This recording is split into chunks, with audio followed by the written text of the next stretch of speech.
This is a barbell hip thrust with your feet elevated and adduction.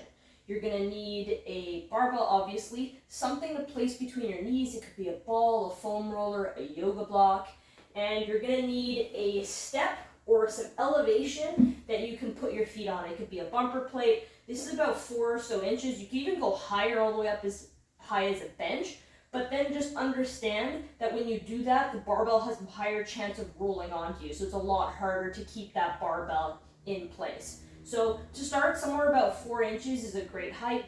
This drill is really good for helping with some posterior compression in the glutes. It also helps release some of the hip flexors. Really good for people who have a sway back posture as well. So to set up, I would also recommend a foam pad just to place over the hips. Now, if you don't have a foam pad, you can use something like an Eric's pad, wrap up a towel or a sweater, whatever works. So I'm going to set up, and like I said, setting up can take a bit. Place that ball between the knees, get into position.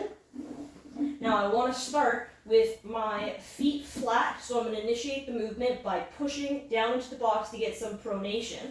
From here, I've got my hands in the position that's locked out to keep the barbell in place, and then I'm going to simply drive down through the box, making sure that my pelvis stays in a neutral position. I can have a slight posterior tilt here, and then I'm going to bridge my hips up, squeezing onto that ball as well. That's going to help get some inner thigh and hip extension.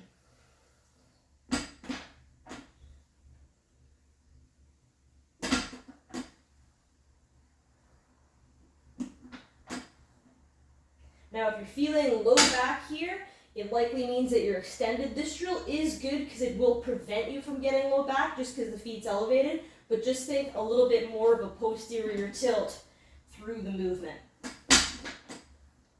Might be prescribed a slight hold at the top. Pay attention to your notes.